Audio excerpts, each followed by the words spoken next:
Hello दोस्तों, अगर आप क्लास 8 साइंस पीटी 1 के लिए सिर्फ एक ही वीडियो देख पा रहे हैं, तो समझ लीजिए यही वो वीडियो है जो आपको देखना चाहिए। इसमें आपको पूरे क्वेश्चन पेपर के 100% आंसर्स मिलेंगे, वो भी सीबीएसई पैटर्न के अकॉर्डिंग और बिल्कुल सिंपल लैंग्वेज में। बहुत से स्टूडेंट्स लॉन्ग आंसर्स में मार्क्स लूज कर देते हैं, लेकिन इस वीडियो के बाद आपको हर आंसर लिखना आ जाएगा। चलिए शुरू करते हैं। हेलो दोस्तों, मैं हूं हेलो अध्यापक, आपका दोस्त, और आज मैं आपके लिए लाया हूं periodic test 1 class 8 subject science. बिना टाइम वेस्ट किए सीधा चलेंगे और देखेंगे इस क्वेश्चन पेपर में हमारे लिए क्या है। सबसे पहले आपको 8 एमसीक्यूज मिलेंगे, तो आइए इन एमसीक्यूज को देखते हैं। पहला है, which of the following is a communicable disease. Communicable disease कौन सी होती है जो एक से दूसरे को फैल सके, मतलब अगर किसी को कोई प्रॉब्लम हो रही है, जैसे छींके आ रही है, तो दूसरे को भी छींके आ सकती है। तो जो बीमारी एक दूसरे से फैल सकती है वो कम्युनिकेबल होती है। डायबिटीज ना, अस्थमा नहीं। चिकन पॉक्स जो है वो फैल सकता है एक से दूसरे को, इसलिए जिसको चिकन पॉक्स होता है उसको अलग कमरे में रखा जाता है। सेकंड है, the largest known single cell. सबसे बड़ा सिंगल सेल कौन सा है? मुर्गी का अंडा, अमीबा, ऑस्ट्रिच एग यॉक या पैरामीशियम। तो यहाँ पर करेक्ट आंसर है ऑस्ट्रिच एग यॉक, वो सबसे बड़ा सिंगल सेल है। Third, which organ is affected by hepatitis A. Hepatitis A का सीधा असर पड़ता है दोस्तों सबसे ज्यादा लीवर पर, so the correct answer is liver. Fourth है, the bending of light when it passes through a lens. अगर कोई इस एक तरीके का लेंस बना हुआ है और कोई लाइट जो है वो पास होके बेंड हो जाती है, तो इसको क्या बोलते हैं? दो तरीके की होती है। अगर लाइट इस तरह से आ रही है, टकरा कर वापस जा रही है, तो इसको हम बोलते हैं रिफ्लेक्शन। लेकिन अगर वो आर पार हो जाती है और थोड़ी टेढ़ी हो जाती है, इसको हम बोलते हैं रिफ्रैक्शन ऑफ लाइट। तो रिफ्लेक्शन, रिफ्रैक्शन, डिस्पर्जन या एब्जॉर्प्शन, करेक्ट आंसर है B, refraction. Fifth, Edward Jenner discover the vaccine for. Edward Jenner जो थे, उन्होंने किस चीज की दवाई जो है डिस्कवर की थी? तो कॉलरा, स्मॉल पॉक्स, पोलियो या मलेरिया। एडवर्ड जेनर ने की थी स्मॉल पॉक्स की वैक्सीन को डिस्कवर। सिक्स्थ क्वेश्चन है, diseases can be broadly grouped into communicable and non communicable disease. वो बीमारियां जो एक दूसरे के छूने से फैलती है और वो जो नहीं फैलती है।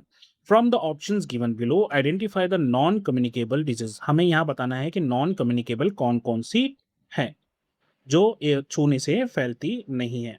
टाइफॉइड, अस्थमा, डायबिटीज और मीजल्स। तो इनमें से दो बीमारियां ऐसी हैं जो छूने से फैलते नहीं है। देखो, हर घर में डायबिटीज होती है लोगों को, तो ऐसा नहीं होता मम्मी पापा को डायबिटीज है तो उनके छूने से आपको डायबिटीज हो जाएगी, राइट। और अस्थमा जो है सांस लेने की बीमारी, ये भी एक दूसरे से नहीं फैलती है। तो अस्थमा और डायबिटीज यहाँ पर करेक्ट है, तो यहाँ पर सेकेंड और थर्ड करेक्ट आंसर है बी, सेकेंड एंड थर्ड। चलिए आगे बढ़ते हैं। सेवंथ क्वेश्चन है, विच डेफिशिएंसी कॉजेज गोइट्रे। तो गोइट्रे किसकी कमी से होता है? आयरन, आयोडीन, विटामिन सी या विटामिन डी। तो आपको पता होगा कि जो गला होता है हमारा, उस गले में यहाँ पर एक थैली इस तरीके से लटक जाती है, राइट। मेरी ड्राइंग इतनी अच्छी नहीं है, ये फेस है, ये गले पे। तो ये जो है गोइट्रे कहलाता है और ये होता है आयोडीन की कमी से। Eight question is, the jelly like structure substance inside a cell is called. जो सेल होते हैं उसके अंदर जो जेली लाइक स्ट्रक्चर होता है पूरा, हमें पता है बहुत बड़ा हिस्सा जो है उसमें जेली जैसा स्ट्रक्चर होता है, वो न्यूक्लियस है, साइटोप्लाज्म है, सेल वॉल है या mitochondria. The correct answer is yes, cytoplasm. चलिए आगे बढ़ते हैं। 2 मार्क्स के क्वेश्चन है। यहाँ पर पहला है, व्हाई डज अ पूरी पफ लाइक अ बलून। तो हमें पता है कि जो पूरी होती है उसको हम इस तरीके से आटे से बेलते हैं पहले, लेकिन जैसे ही हम इसको तेल में डालते हैं ये एकदम फूल जाती है। तो ऐसा क्यों होता है? तो होता क्या है दोस्तों, हमें पता है पूड़ी जो है वो हम उसमें लिक्विड डालते हैं, पानी या तेल, इस तरीके की चीज़ें डालते हैं। जैसे ही हम इसको गरम-गरम कढ़ाई के अंदर डालते हैं तेल वाली में, तो होता क्या है, इसके अंदर का जो मॉइस्चर है वो वेपर बनता है और भाप बनकर ऊपर उड़ना कोशिश करता है। अब वो जो वेपर्स इन दोनों लेयर्स के अंदर है, वो इन लेयर्स को पुश करने की कोशिश करते हैं ऊपर और नीचे की तरफ, और इसी वजह से जो पूड़ी है वो फूल जाती है। तो आंसर आप ऐसे लिख सकते हैं, when a puri is put into hot oil the water inside the dough changes into steam या वेपर। ठीक है, the steam pushes the two layers of the puri apart making it puff up like a balloon. Second question है, why should we not take an antibiotic for a viral infection like a cold, cough और flu. Antibiotic क्या होती है? ये काम करती है bacterias पे। अगर कोई बैक्टीरिया हमारी बॉडी में प्रॉब्लम क्रिएट कर रहा है, तो एंटीबायोटिक उसको जाके खत्म कर देते हैं। लेकिन एंटीबायोटिक जो है वो वायरस पे काम नहीं करते। अब कोल्ड, कफ और फ्लू जो है ये तीनों वायरस की वजह से होते हैं। अब इसकी वजह से जो एंटीबायोटिक है वो वायरस पे काम करती नहीं है, इसलिए हम बिना मतलब के ही फ्लू में एंटीबायोटिक ले लेते हैं। और इसका एक प्रॉब्लम ये भी है, अगर हम बार-बार एंटीबायोटिक लेते रहेंगे, तो जो बैक्टीरिया है वो रेज़िस्टेंट हो जाते हैं। रेज़िस्टेंट होने का मतलब ये है कि फिर उन पर वो दवाइयाँ काम नहीं करती और हमें और ज़्यादा स्ट्रॉन्ग मेडिसिन लेनी पड़ती है। तो आप लिख सकते हैं antibiotics kill bacterias not viruses. Cold, cough and flu are caused by viruses, so antibiotics do not work on them. Taking antibiotics unnecessarily can also cause bacteria resistance. Third question है which disease या diseases, ये आपको जो bracket में यहाँ पर S दिख रहा है इसका मतलब ये होता है एक भी हो सकता है और बहुत सारे आंसर भी हो सकते हैं, इसलिए इन्होंने लिखा है विच डिजीज और diseases among the following may spread if drinking water gets contaminated by the excreta from an infected person. तो जो पानी में गंदगी फैल जाती है और लोग जो जाकर धो देते हैं, तो उनसे कौन-कौन सी बीमारी हो सकती है? तो एक हेपेटाइटिस, ट्यूबरकुलोसिस, पोलियो, माइलेटिस, जिसको पोलियो भी बोलते हैं, कॉलरा और चिकन पॉक्स हमें ऑप्शंस दे रखे हैं। तो इनमें से एक तो हेपेटाइटिस हो सकती है गंदे पानी से, एक पोलियो हो सकता है और एक कॉलरा जो है, ये 3 बीमारियाँ गंदे पानी से हो सकती हैं। तो इस तरह से आप इसका आंसर लिख सकते हो, हेपेटाइटिस ए, पोलियो या poliomyelitis and cholera. Fourth question है a student observes that when curd is left out for a day it becomes sourer, मतलब ज्यादा खट्टी हो जाती है। What can be two possible explanations for this observation, मतलब ये है कि अगर हम दही को ज्यादा देर तक बाहर रख देते हैं तो वो क्या है और खट्टी होती ही जाती है। इसके क्या दो कारण हो सकते हैं? तो पहला कारण तो ये हो सकता है कि बैक्टीरिया जो है कर्ड में, जिसको हम लैक्टोबैसिलस कहते हैं, वो लगातार जो है मिल्क शुगर को लैक्टिक एसिड में बदलता रहता है। यानी कि जो लैक्टोबैसिलस बैक्टीरिया है वो मिल्क शुगर को लैक्टिक एसिड में बदलता रहता है, जिसकी वजह से वो खट्टी होती रहती है। और जब हम इसको काफी टाइम तक छोड़ देते हैं तो वो लैक्टिक एसिड बनता ही रहता है, जिसकी वजह से जो आपका कर्ड है, दही है, वो ज्यादा खट्टा हो जाता है। तो आप लिखेंगे bacteria in the curd continue to convert milk sugar into lactic acid, और जब लैक्टिक एसिड ज्यादा बनता रहेगा तो कर्ड जो है वो ज्यादा खट्टी होती रहेगी। नेक्स्ट है 3 मार्क्स के क्वेश्चंस। तो फर्स्ट क्वेश्चन क्या है इसमें, यहाँ पर आपको टोटल जो है 4 क्वेश्चंस मिलेंगे। पहला है differentiate between a plant and an animal cell. यहाँ पर डिफरेंशिएट करने को दिया है, कई बार ये क्या कहते हैं, वैसे ये बहुत इंपॉर्टेंट क्वेश्चन है, कई बार ये आपको डायग्राम बनाने के लिए भी दे सकते हैं कि प्लांट सेल की डायग्राम बना दीजिए या एनिमल सेल की डायग्राम बना दीजिए। तो हम बात करेंगे डिफरेंस, वैसे बहुत सारे डिफरेंसेस हैं प्लांट और एनिमल सेल में। मैं मोटे-मोटे आपको बता देता हूँ जो बहुत ज़्यादा इंपॉर्टेंट है। सबसे पहला कि प्लांट सेल में एक एक्स्ट्रा लेयर होती है बाहर, जिसको हम बोलते हैं सेल वॉल। तो ये सेल वॉल जो है सिर्फ प्लांट में होती है, एनिमल में नहीं होती।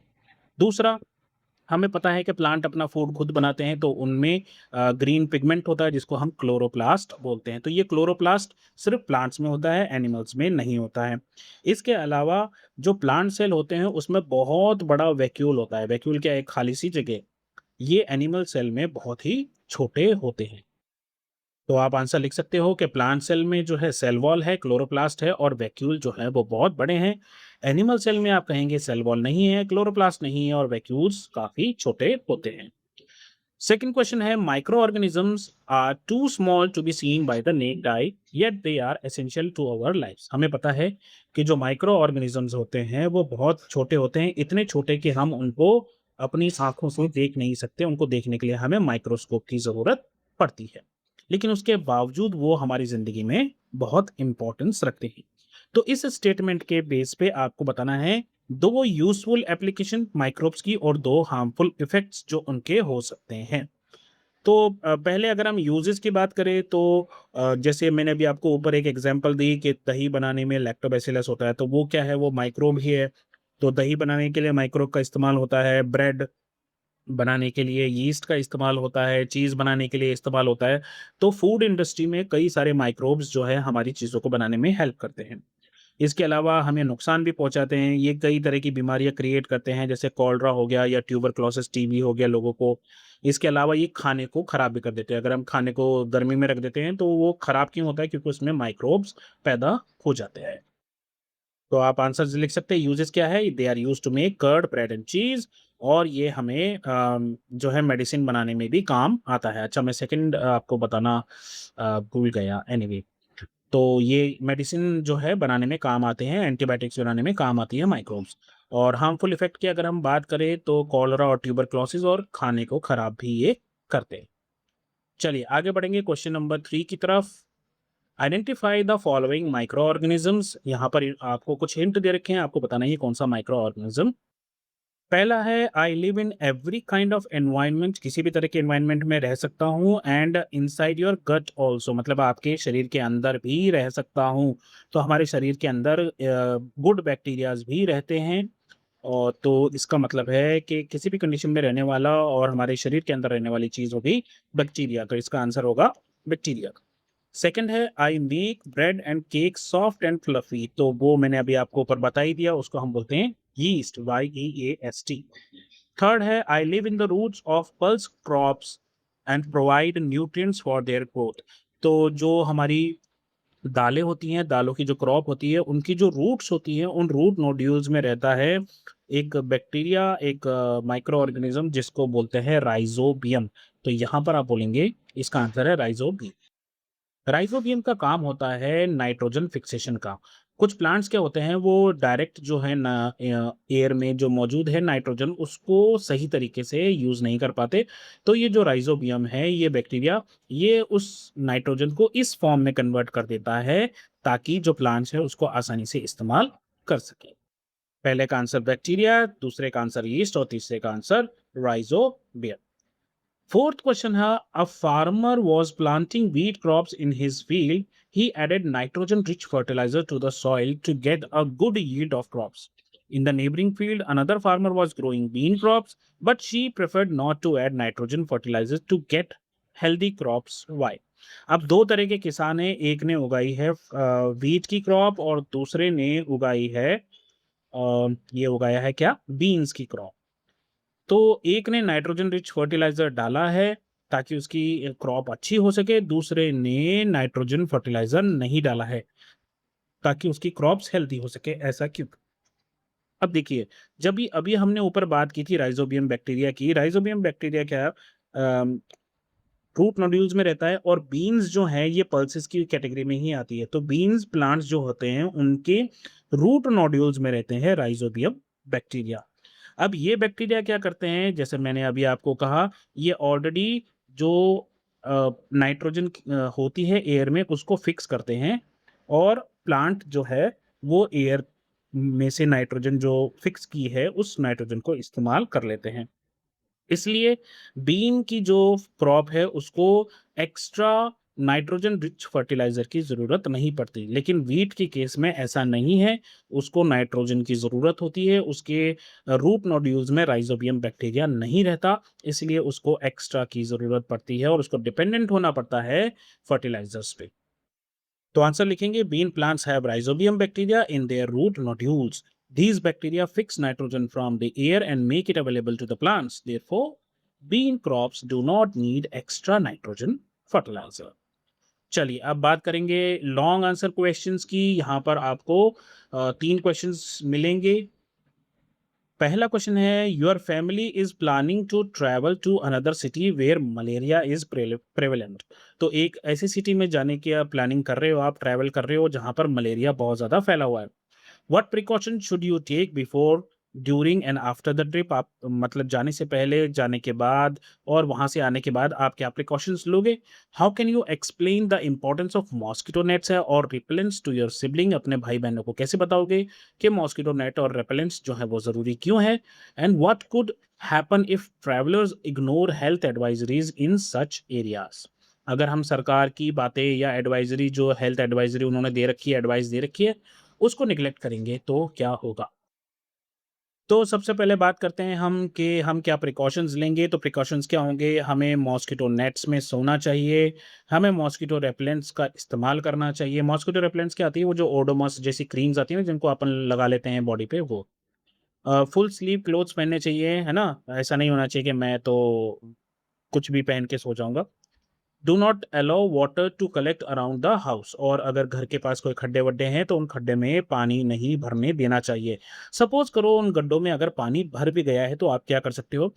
थोड़ा-सा ऑयल या केरोसिन या किसी भी तरीके का पेट्रोल वगैरह तो उड़ जाएगा। केरोसिन या ऐसी कोई चीज़ इसमें, यूकेलिप्टस ऑयल इसमें डाल दो ताकि मॉस्किटो ब्रीड ना कर सके। और अगर फीवर बढ़ रहा है तो आपको डॉक्टर के पास जाना चाहिए। बात करते हैं बाकी के दोनों। How can you explain the importance? तो mosquito nets and repellents prevent mosquito bites. तो हम अपने भाइयों और छोटे भाई-बहनों को बताएँगे कि अगर हम नेट्स और रिपेलेंट्स यूज़ करेंगे तो मॉस्किटो हमें नहीं खाएँगे, और मॉस्किटो जो अ, हमें फैला सकते हैं मलेरिया, वो नहीं होगा। मलेरिया जो है वो जो फीमेल एनोफिलिस मॉस्किटो होता है उसके काटने से फैलता है। थर्ड का आंसर क्या होगा? अगर हेल्थ एडवाइजरी को हम इग्नोर करेंगे तो क्या होगा? हमें मलेरिया हो सकता है, बीमारी ज़्यादा फैल सकती है, दूसरों को भी फैल सकती है, और इससे प्रॉब्लम क्रिएट हो सकती है। इसी के साथ और में आपको एक क्वेश्चन मिला है, there is a flu outbreak in your school, several classmates are absent, while some are still coming to school coughing and sneezing.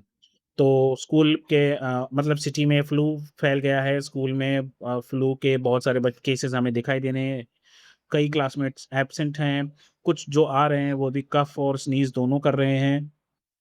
तो यहाँ पर 3 क्वेश्चन आपसे पूछे गए हैं। पहला है, what immediate action should the school take to prevent further spread? तो बीमारी ज़्यादा ना फैले ज़्यादा बच्चों को, स्कूल को क्या एक्शन लेने चाहिए? If your classmate who shares the bench with you starts showing symptoms of the flu, how can you respond in a considerate way without being rude or hurtful? अगर आपके किसी दोस्त को या आपके साथी को जो आपके साथ बेंच पे बैठता है वो ऐसे सिम्टम्स दिखा रहा है फ्लू के, तो बिना उसको हर्ट किए या बिना रूड हुए या बिना उसको गलत तरीके से बोले हुए कैसे हम उसको समझा सकते हैं?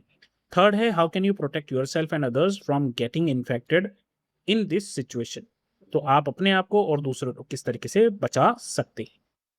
पहले बात करते हैं स्कूल क्या करना चाहिए स्कूल को। तो जितने भी बीमार बच्चे हैं उनको कहो कि बेटा आप घर पे रहो, अपनी हेल्थ पे ध्यान दो। लरली जो है क्लासरूम्स को क्लीन करना चाहिए, सफाई होनी चाहिए, और हाथ बार-बार धोने की कोशिश होनी चाहिए। लोगों को, स्टूडेंट्स को ये इन्फॉर्म करना चाहिए कि आप बार-बार हाथ धोइए। वेंटिलेशन का ध्यान रखना चाहिए, खिड़कियाँ वगैरह ज़्यादा जो है वो खुली हुई रहनी चाहिए, हवादार होना चाहिए कमरा। Ask students to cover their mouth, और अगर वो कफ कर रहे हैं या स्नीज़ कर रहे हैं तो वो अपने मुँह को ढककर करें। तो अगर साथी को हो गया है तो उसको हम क्या बोलें? हमें पहली बात तो ये कि काइंड और पोलाइट रहना चाहिए। टीचर को बोलना चाहिए, अपने दोस्त को एनकरेज करना चाहिए कि वो मास्क पहने और डॉक्टर के पास जाए। हालाँकि उसका मज़ाक नहीं उड़ाना चाहिए, लेकिन सबसे पहले हम यही काम करते हैं। ओए तेरी गंगा जमुना बह रही है, समथिंग लाइक दैट, ऐसी बातें हमें नहीं कहनी चाहिए। थर्ड है, wash hands regularly, wear a mask if needed, avoid touching your face, keep safe distance, और eat healthy food and drink plenty of water. ये सारे काम हमें करने चाहिए ताकि हम खुद को और अपने दोस्तों को इस बीमारी से बचा सकें। सेकंड क्वेश्चन है, observe the setup given in figure 2.15, ये रहा, and answer the following question, what happens to the sugar solution in flask A? तो यहाँ पर ये रहा फ्लास्क ए, इसमें देखिए क्या है, शुगर का सॉल्यूशन है और उसके अंदर वार्म है, ये गर्म है, और इसके अंदर डाला है यीस्ट।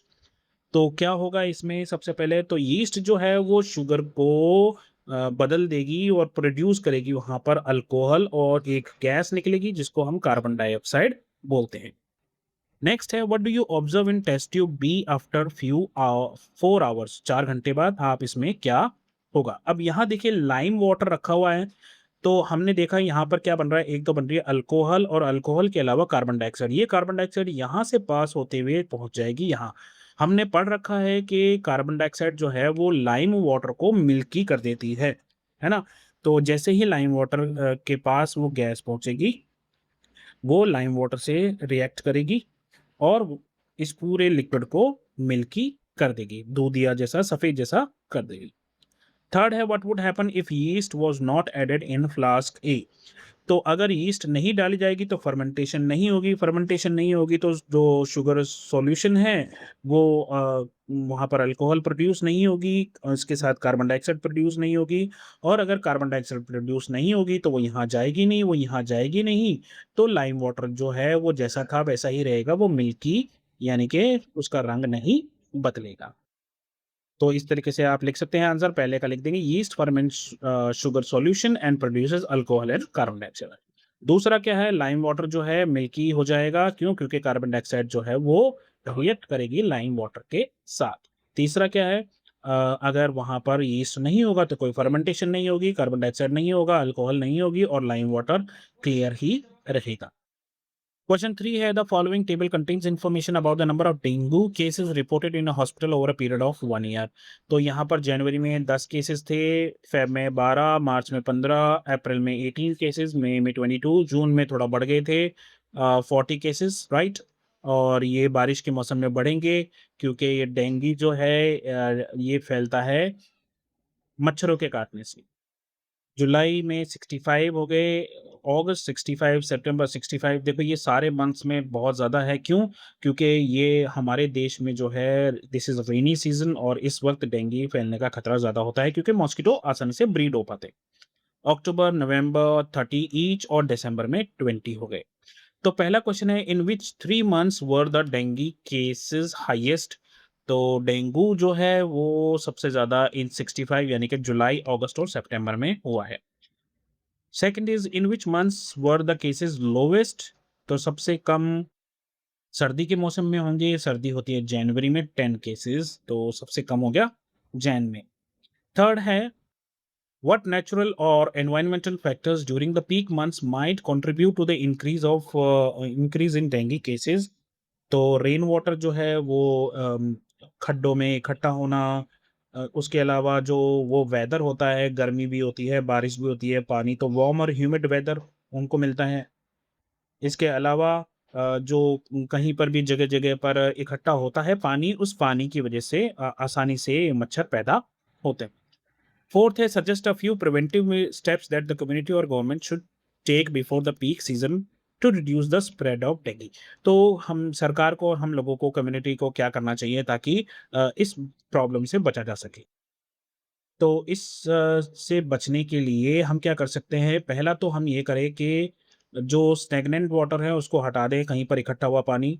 जो वाटर टैंक्स हैं उनको कवर कर दें, इंसेक्टिसाइड छिड़क दें। इंसेक्टिसाइड क्या है? जो इंसेक्ट्स को मारे।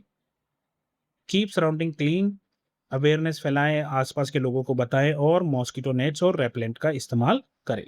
तो इस तरीके से यहाँ पर ये आपके सारे आंसर्स आ गए हैं। एक इम्पोर्टेंट बात, मैंने अपनी वेबसाइट जो है www.helloadhyapak.com पे आपकी पिछले साल के क्वेश्चन पेपर्स और नोट्स वगैरह ऑलरेडी क्रिएट कर दिए हैं। तो आप चाहे तो वेबसाइट को जाकर तो चेक कर सकते हैं और वहाँ से नोट्स, क्वेश्चन पेपर्स और भी तरह-तरह की हर चीज़ आप डाउनलोड कर सकते हैं अगर आप चाहें तो।